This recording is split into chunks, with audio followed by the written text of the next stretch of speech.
మీనరాశి పూర్వభాద్ర నక్షత్రం 4వ పాదం, ఉత్తరాభాద్ర 1, 2, 3, 4 పాదాలు, రేవతి 1, 2, 3, 4 పాదాలు ఈ రాశిలో ఉంటాయి.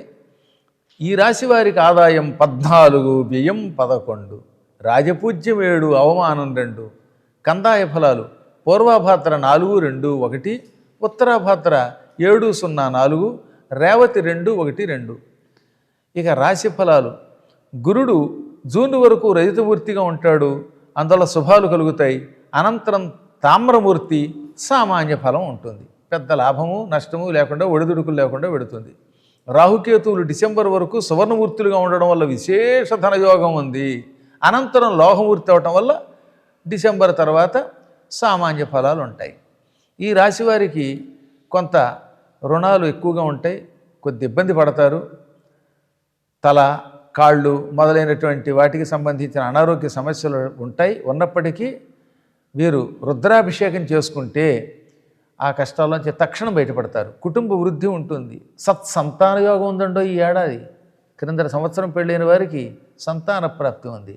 వ్యాపారాల్లో మాత్రం అనవసరంగా పెట్టుబడులు పెట్టకండి. ఆధ్యాత్మిక విషయాల్లో పురోగతి ఉంటుంది. అంటే తీర్థయాత్రలు ఇవి చేస్తారు. హాయిగా విదేశీ యోగం ఉంది. అపమృత్యు దోషాలు తొలగిపోతాయి. దైవబలం ఉంటుంది. ముఖ్యంగా వారు నమ్ముకున్న గురువుగారు వారిని అనుగ్రహిస్తారు. అందువల్ల సంతాన యోగం ఉంది. దైవబలం వల్ల జ్ఞాపక శక్తి పెరుగుతుంది, తెలివితేటలు పెరుగుతాయి, శరీరం దృఢంగా ఉంటుంది. సోదరులతో మాత్రం అభిప్రాయ భేదాలు ఉంటాయి, సోదరులు ఉంటేను. వివాహ జీవితంలో కొంచెం అప్పుడప్పుడు ఒడిదుడుకులు ఉంటాయి. అప్పుడప్పుడు తోసుంటా అంటే తోసుంటా అనుకుని వెళ్ళి కలిసిపోతూ ఉంటారు. సంవత్సరారంభంలో అడ్డంకులు ఉంటాయి, అవి తొలగిపోతాయి.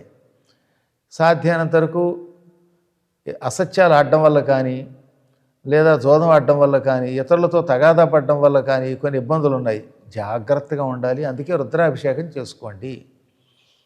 మానసిక సమస్యలు పీడించినా అందులోంచి బయటపడతారు. రుద్రాభిషేకంతో మళ్ళీ చెబుతున్నాం, మీకున్న సమస్యలు తొలగిపోతాయి, అపమృత్యు దోషాలు తొలగిపోతాయి. మృత్యుంజయ మహామంత్రం కూడా ఇంట్లో చేసుకుంటే ఎక్కువ లాభం. ఆత్మహత్యా ప్రయత్నాలు చేసుకోవడానికి ప్రయత్నించి అందులోంచి బయటకు వస్తారు. హఠాత్తుగా ధనలాభం ఉంటుంది, భూ అభివృద్ధి ఉంటుంది, గృహాభివృద్ధి ఉంటుంది, ఆస్తి అభివృద్ధి అవుతుంది. వ్యాపారాల్లో పెట్టుబడులు పెడతారు, ఆ పెట్టుబడులు కలిసి వచ్చేలా అవుతాయి. ఇనుముతో వ్యాపారం చేసేవారికి బాగుంటుంది. ఈ చేపలు, రొయ్యలు మొదలైనవి అమ్ముకునే వారికి కూడా చాలా బాగుంటుంది. ముఖ్యంగా అర్చక వృత్తిలోనూ పౌరోహిత్య రంగంలో ఉన్న వాడికి చాలా ఆర్థికంగా బాగుంటుంది. రైతులకి 2 పంటలు కలిసి వస్తాయి. పరిశోధన ఫలిస్తుంది. రచయితలకి, సాహిత్యంలో ఉన్న వాళ్ళకి, గాయకులకి అందరికీ కూడా మంచి ధనము ఉంటుంది, ధనాభివృద్ధి ఉంటుంది, కీర్తి ప్రతిష్ట కూడా పెరుగుతాయి. వీలున్నంత వరకు శివారాధన చేయండి. అప్పుడప్పుడు హనుమంతుని ఉపాసించండి. వీరి అదృష్ట సంఖ్య 7. గురువారం, సోమవారం, మంగళవారం బాగా కలిసి వస్తాయి. మాస ఫలాలు తెలుసుకుందాం. 2026 మార్చి మిమ్మల్ని బాగా అందరూ గౌరవిస్తారు. వారి కోసం మీరు కూడా ఏ పనైనా చేయడానికి సిద్ధపడతారు. ఈ రాశివారు బోళాశంకరు లాంటి వాళ్ళు. నమ్మితే ప్రాణం ఇస్తారు. అంతలోనే తెక్క వస్తుంది, కానీ వాళ్ళు వెంటనే ఆ తెక్క విడిచిపెట్టి ఇతరుల కోసం ఏ పనైనా చేయడానికి సిద్ధపడతారు. పట్టుదలతో శ్రమించి అభివృద్ధి పొందుతారు. శత్రువులకు అప్పుడప్పుడు భయపడుతూ ఉంటారు, కానీ అందులోంచి బయటపడడానికి అమ్మవారిని ఉపాసించండి. దుర్గాదేవిని, లలితాపరాభట్టారికను ఉపాసించి సహస్రనామపారాయణ చేస్తే ఏ కష్టాలు ఉండవు. ఏప్రిల్ అనుకూలమైన వాతావరణం, అన్ని రకాలుగా కూడా సఫలీకృతులు అవుతారు. అన్ని రంగాల్లోనూ కూడా విజయాన్ని, అభివృద్ధిని పొందుతారు. మే, ఈ మాసంలో ఇతరులకు సహాయం చేస్తారు, ఆచితూచి ఖర్చు చేస్తారు. తల్లి వల్ల, పెద్దల వల్ల, ముఖ్యంగా అమ్మమ్మ దగ్గర నుంచి సహకారం వస్తుంది. వ్యక్తిగత జీవితం బాగుంటుంది. ఆత్మవిశ్వాసంతో పైకి వస్తారు, దాన ధర్మాలు చేస్తారు. జూన్లో అన్ని అనుకూల ఫలాలే ఉంటాయి. భార్యాభర్తల మధ్యలో ఐకమత్యం ఉంటుంది, సంతాన ప్రాప్తి ఉంది, ఆత్మవిశ్వాసంతో గడుపుతారు. జూలైలో కొంచెం కోపం ఎక్కువగా ఉంటుంది. అందుకని ఆధ్యాత్మిక జ్ఞానంతో అందులోంచి బయటపడండి. ఏదైనా అన్ని రకాలుగా లాభం ఎక్కువ కలిగే కాలం ఇది.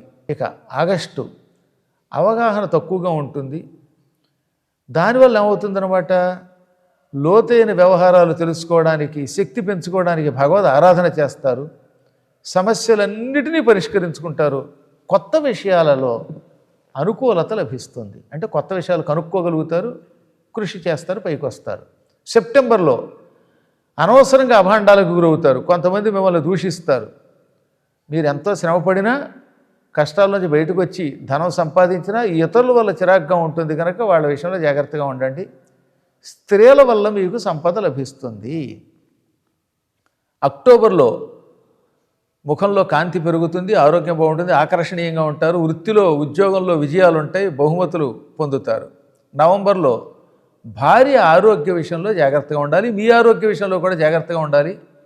అయినా మంచి భోగాలు అనుభవిస్తారు, దూర ప్రయాణాలు ఉంటాయి, విందులు వినోదాలకి ఖర్చు ఎక్కువ చేస్తారు. డిసెంబర్లో సుఖంగా శాంతిగా ఉంటారు, గురువుల అనుగ్రహం ఉంటుంది. మీకు గురు కటాక్షం వల్లే ఎప్పుడూ కష్టాల్లోంచి బయటకు వస్తూ ఉంటారు.